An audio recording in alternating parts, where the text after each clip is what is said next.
Hello friends, welcome to story kid TV. आज की कहानी है जादुई नदी। कहानी शुरू करने से पहले चैनल को सब्सक्राइब करना भूलिएगा नहीं। सावली सूरत वाली राधिका वृंदावन के जंगलों में रोजाना अपनी सहेलियों के साथ मस्ती करने जाती थी। राधिका का रंग फीका था, मगर उसके चेहरे का नूर मल्लिका से कम नहीं था। राधिका के पिता उसके बचपन में ही गुजर जाते हैं और उसकी माँ पर एक बेटी की जिम्मेदारी आ जाती है। एक दिन राधिका जंगल के बीचों बीच बसे नदी में अपनी सहेली चुनमुन और पायल के साथ जाती है। बाप रे पायल, ये पानी तो बहुत ठंडा है। क्या तुम्हें भी कुछ आवाजें सुनाई दे रही है? लगता है कोई आपस में झगड़ रहे हैं। आओ चलो देखते हैं। तीनों लड़कियां नहाकर बाहर निकलती हैं और जंगल की ओर जाती हैं। वहाँ गांव के 3 नाबालिग लड़के एक बेचारे इंसान का मजाक उड़ा रहे होते हैं और उसे बेवजह मार रहे होते हैं। क्या कर रहे हो तुम लोग? छोड़ो उसे, वरना मैं तुम्हारी शिकायत पुलिस से कर दूंगी।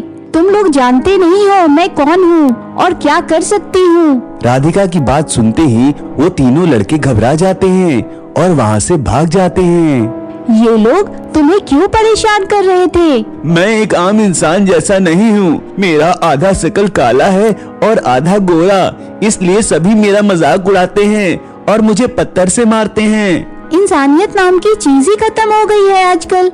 तुम्हारा चेहरा ऐसा क्यों हो गया है? क्या ये बचपन से था? दरअसल मैं एक हैंडसम नौजवान था। एक दिन मैं अपने दोस्त के साथ भद्रावती के जंगल में शिकार करने के लिए गया था। वहीं पास ही एक नदी थी जिसमें मुझे एक खूबसूरत हंस दिखा। मैंने उसे मार दिया। उसके बाद नदी से एक उफान उठी जिसमें से एक तेज रोशनी के साथ एक जलपरी बाहर आई और उसने कहा कि वह हंस उसका वाहन था और बेगुनाह था और एक बेगुनाह जीव को मारने की सजा में उसने मुझे ये श्राप दिया, जिसके बाद मैं ऐसा हो गया हूँ। क्या इस श्राप का कोई हल नहीं है? मैंने बहुत सारे ऋषि मुनियों से इस श्राप के बारे में पूछा, किसी के पास इस श्राप का कोई हल नहीं मिला। तुम उदास मत हो, लोग तो कुछ भी बातें बनाते हैं। ऐसी दुखी हो जाओगी तो जिंदगी को जी नहीं पाओगे। मुझे इन सब चीजों की आदत पड़ चुकी है। मुझे पूरी जिंदगी ऐसे ही बितानी पड़ेगी। चलो तुम अपना ध्यान रखो, हमें देरी हो रही है। तीनों लड़कियां घर वापस चली जाती हैं। दूसरे दिन तीनों फिर से नदी के पास नहाने आती है। नहाकर लौटते वक्त राधिका की नजर पेड़ के पीछे पड़ती है। कौन है वहाँ? मैं हूँ। क्या तुम मेरा पीछा कर रहे थे? नहीं नहीं, बिल्कुल नहीं। यह जंगल तो मेरा बसेरा है, उस नाते तो तुम मेरा पीछा कर रही हो। अच्छा, उल्टा चोर कोतवाल को डांटे। वैसे तुम्हारा नाम क्या है और तुम्हारा घर कहाँ है? मेरा नाम मोहन है। मैं यहाँ जंगल में भटकता रहता हूँ, पेड़ पर सो जाता हूँ, पत्ते खाता हूँ। तुम्हारे माँ बाप परिवार कोई नहीं है?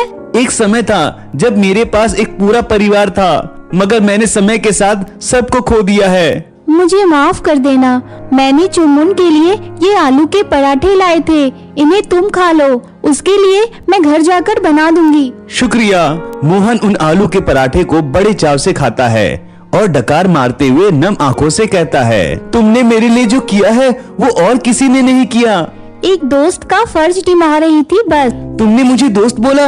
हाँ बिल्कुल, क्यों तुम मेरे दोस्त नहीं हो? राधिका और मोहन जल्द ही दोस्त बन जाते हैं और रोजाना वृंदावन के जंगलों में मिलने लगते हैं। दोनों बहुत अच्छे दोस्त बन गए थे और देखते ही देखते एक दूसरे से प्यार करने लगते हैं। एक दिन राधिका मोहन के लिए खीर बनाकर लाती है, मगर उस दिन मोहन नहीं आता है और राधिका उदास हो जाती है। परेशान मत हो यार, कुछ काम में फंस गया होगा। राधिका दूसरे दिन फिर से जंगल जाती है, मगर मोहन फिर नहीं आता है। ऐसा करते करते एक हफ्ता बीत जाता है। चुनमुन, मैं उसे ढूंढने जाती हूँ। मुझे उसके लिए डर लग रहा है। मैं भी तेरे साथ आती हूँ। नहीं, मेरे पीठ पीछे तुझे मेरे और अपने घर वालों का ध्यान रखना है। राधिका पागलों जैसे जंगल में इधर उधर भागती रहती है और एक झोपड़ी के नजदीक पहुँच जाती है। उसे अंदर से कुछ मंत्र जाप करने का आवाज आता है और वह अंदर घुस जाती है। पता है मुझे सारे राज गहरे, तू ना कर फिक्र, दिन बदलने वाले हैं तेरे। बाबा, मैं कुछ समझी नहीं। तलाश में है तू जिसके, उसमें भी यही तड़प है।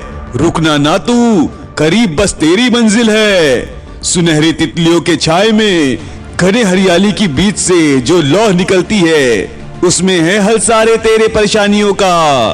तू बढ़े जा आगे, सब अच्छा होगा। घुंघरू बाबा की बातें पहेली जैसी थी। राधिका ने उस पहेली को सुलझाने का तरीका सोचा। उसने सारे शब्द को एक एक करके समझा और उसके द्वारा भद्रावती के जंगल में पहुंच गई। उसे जंगल के बीचों बीच एक सुनहरी तितलियों का झुंड दिखा। वह उसके करीब जैसे ही गई, वहाँ घना जंगल था जिसके बीचों बीच एक नदी थी जिसका पानी सुनहरे रंग का था। हे जल की परी, मैं मोहन की बहुत अच्छी दोस्त हूँ। सालों पहले उसके द्वारा की गई गलती की माफी मैं आपसे मांगती हूँ। कृपा करके उसे माफ कर दे और उसे पहले जैसा कर दे। राधिका की बात सुनते ही जल परी बाहर आती है और उसे जल का एक लोटा देती है और कहती है, तुम इसे मोहन को सूरज ढलने से पहले पिला देना और इसका कुछ हिस्सा सूरज देवता को अर्पित कर देना। इससे मोहन अपने असली रूप में आ जाएगा। राधिका मोहन की तलाश जारी रखती है और उसे मोहन एक पेड़ के नीचे अधमरे हालत में मिलता है। उसके शरीर पर कई चोट के निशान होते हैं। क्या हुआ? अरे क्या हुआ तुम्हें? वो बदमाश लड़कों ने मुझे काला बोलकर फिर से मारा और मेरा मजाक उड़ाया और मुझे यहाँ दूर छोड़ दिया। राधिका गुस्सा हो जाती है और कहती है, अब ऐसा कभी नहीं होगा। राधिका उसके ऊपर जल छिड़कती है और मोहन वापस अपने असली रूप में आ जाता है। वह एक बहुत ही हैंडसम नौजवान होता है जिसके सामने राधिका का रंग बिल्कुल फीका होता है। उसके मुंह में एक तेज देखकर राधिका कहती है, तुम कोई आम इंसान तो नहीं लगते, सच बताओ कौन हो तुम? मैं भद्रावती का राजकुमार अभिमन्यु हूँ। तुमने मेरा उन दिनों में ख्याल रखा जब सभी मुझसे डरकर दूर भागते थे। तुमने मुझे श्राप से आजाद किया है। मैं तुमसे बहुत प्यार करने लगा हूँ और मैं तुमसे शादी करना चाहता हूँ। क्या तुम मुझसे शादी करोगी? राजकुमार अभिमन्यु की बात सुनते ही राधिका की आंखें नम हो जाती है। कुछ दिन बाद दोनों की शादी हो जाती है और दोनों लोग खुशी खुशी से रहने लगते हैं। तो दोस्तों, इस कहानी से हमें ये सीख मिलती है कि किसी भी इंसान को उसके रंग रूप देखकर जज नहीं करना चाहिए।